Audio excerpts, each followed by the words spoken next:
Hello, welcome to our ACT Math Workshop video. I'm Terrell And my name is Yareli Navarro Chavez. So for today's agenda, we'll be going about why the ACT is important, what to expect, test taking strategies, as well as calculator stuff. And then we'll be going over some math strategies, so plug in your own answers or plug in the answer, how to use your calculator, and some practice questions. So why the ACT is important? Standard ACT plus writing section is a graduation requirement. All schools in Nevada are required to take the ACT in order for the students to graduate. College admissions and scholarship applications, so it can make you more competitive. Most scholarships require that you have taken the ACT, so they'll go ahead and ask for your scores. And then it is also super scoring. What that means is that you can take the test multiple times, and if you score better in one section than the previous exam, you can go ahead and submit the highest score. And then you can also test out of college courses. So common classes like pre-calc. I know nobody likes pre-calc. And it may suit you better than the ACT or vice versa. And then what to expect. There's 60 questions for the math section as well, and there's only 60 minutes. So for geometry, there's 23 questions of this subject. So there's 9 out of the 23 questions are coordinate geometry, 14 out of the 23 questions are plane geometry. And then for algebra, there's 33 questions of the subject. So out of the 33 questions, 14 are pre-algebra, 10 out of the 33 questions are elementary algebra, 9 out of 33 questions are intermediate algebra, and then 4 questions are based on trig. And then test taking strategies. So number 1, test familiarization. So you should review the test well before the test date to get you more comfortable with taking the exam. And then mimic test format. So times, resources, clothing, and comfort. So you would want to set a place that would mimic how you're going to take the exam. So a quiet space with no distractions. You also want to time yourself and see how well you do with the timer. And that, as well as your resources. So like any calculators, pens, and get your student ID ready. And then take practice exams, take as much as you can. And then number 2, prepare necessary items beforehand. So you would need your student ID, a test approved calculator that we'll go over in the next couple slides, and then pencils. And then sleep, eat, and be comfortable. So you want to sleep more than you study. If you sleep less and you study more, you're not going to be able to retain the information that you just studied. So you're just going to have to work twice as much as you would. And then eat breakfast, not too much of a heavy breakfast that would make you sleepy throughout the exam. And then don't drink too much water. Whatever time you take out of the exam to use a restroom, you're not going to have time to make up. So that previous slide was mostly general test taking strategies, but just for the ACT math section, or basically any math standardized testing, here are a few strategies for that. Number 1 is knowing your equations. So during the ACT, you don't really get any equations. So understanding volume, distance, area, slope, etc. We have a formula sheet in the web campus, so that's going to help. For the math section of the ACT, there's not 4 possible answers, there's 5, which is awesome for us. So using the process of elimination and doing enough math, eventually you can get to better odds if you're not quite sure about how to solve a problem. Using your calculator is also very beneficial. If your calculator can be a really great tool, especially in crunch time during the math section, since it's basically a minute a problem. If you know how to use your calculator, then you can cut off a lot of time. Skipping hard problems is also beneficial in saving you time. If you take around like 30, 45 seconds and you don't even know where to start a problem, then it's probably advised that you skip that problem. So for me, I would like to look at every problem in the exam before I start guessing, and even later problems in the test starts giving you hints. Luckily for the ACT, there are no demerit points for getting any questions wrong. So even if you get to the end and you have like 5 questions left, but there's a minute left of the test, just start filling in bubbles, because even if you get a question wrong, you still get points. And lastly, read the problem. There are a lot of bait answers in the ACT. So first, understanding what your given information is really going to help guide you where you need to go and circle where you're solving for. These bait answers are kind of intermediate steps of some of the math you've already done, but there's usually a couple more steps you need to do before the real answer actually shows up.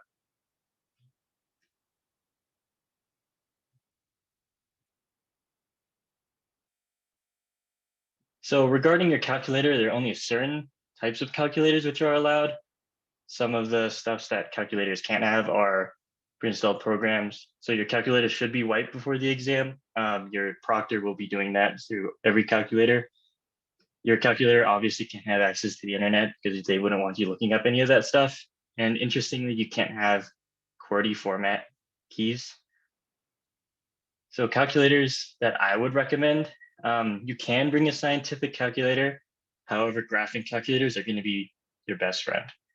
I like to use like a TI-84, but if you have other calculators and you're not quite sure what they are, and if they're allowed, you can either check the calculator policy or you can ask your math teacher, as they should know which calculators are allowed on the ACT.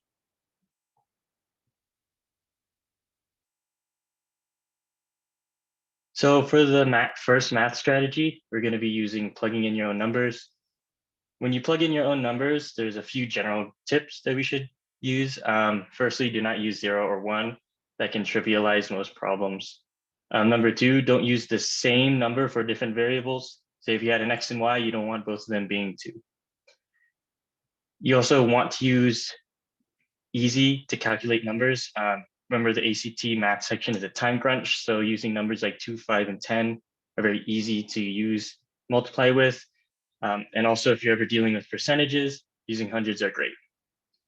And 4, don't forget what numbers you use to plug in. Sometimes that can mess with some of your answers. So we're going to go over one of the example problems, which says if G is not equal to 0, which of the following must be true? So here we've worked it out, and using some of the general tips before, 2 is a great number for this. So if I say that G is equal to 2, and I look down the statements, then we can say that 4 is greater than 2 for the first statement. Second statement, 10 is greater than 2. And the third statement, 4 is greater than 2. So obviously the answer for this problem must be E, right? That's actually not the case. So especially given this problem, we forgot to use negative numbers. So if we do input a negative answer, say -2 instead, then our statements become, for number 1, 4 is greater than -2, which is true. The second statement, -10 is greater than -2. That one is incorrect. And for our third statement, 0 is greater than -2, which is correct. So the answer is D. So one final bonus tip is to use negative numbers if applicable. Like in this equation and this statement, it said that G can't be 0, but it never said that they couldn't be negative. So using these negative numbers can help cross out any wrong or bait answers.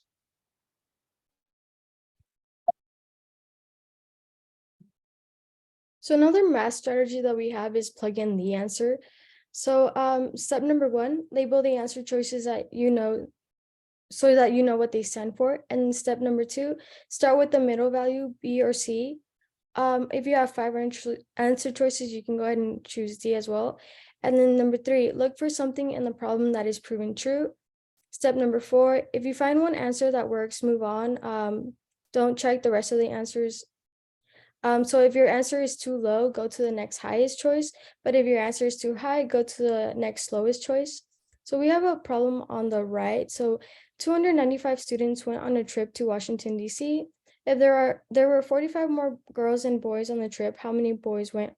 So we have answer choice A, 52, then answer choice B, 66, answer choice C, 80, answer choice D, 94, or answer choice E, 125. So we'll go ahead and work through the problem. So as step number 1 said, we'll go ahead and label the answer choices so that we know what they stand for. So in the problem, we know that the answer choices given represent how many boys went on the trip. And then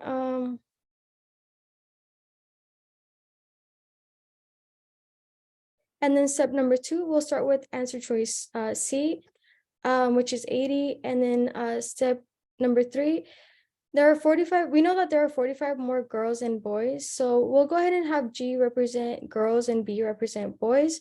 So G plus B equals 295 students that went on the trip.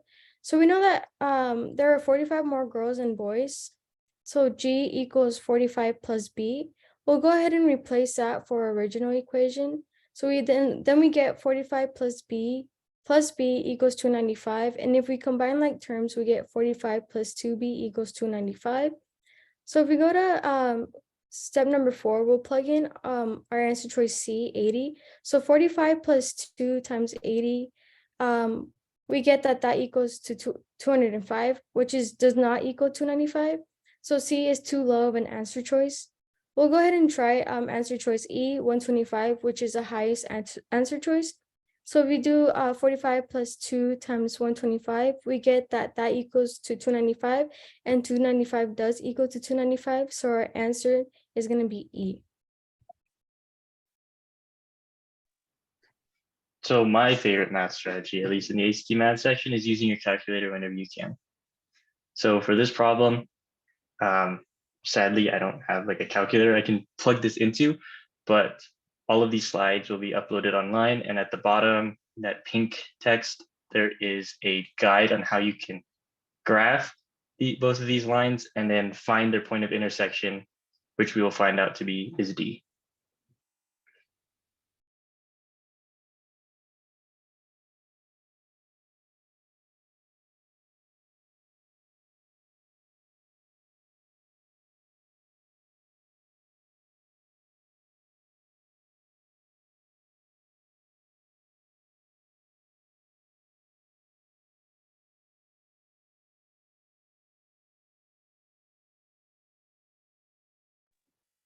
So if for those of you who want more practice stuff, we have a practice test with an answer key worked out solutions uploaded to the web campus. There is also that practice exam handout that we had. They all have worked out solutions. And also there's this pink link on this slide again. This slide deck, once again, is going to be uploaded on web campus. And it's 10 ACT practice exams. So it's not just the math section. You have English, math, reading, science, and writing prompts. Thank you for watching our workshop. We wish you the best of luck on your ACTs.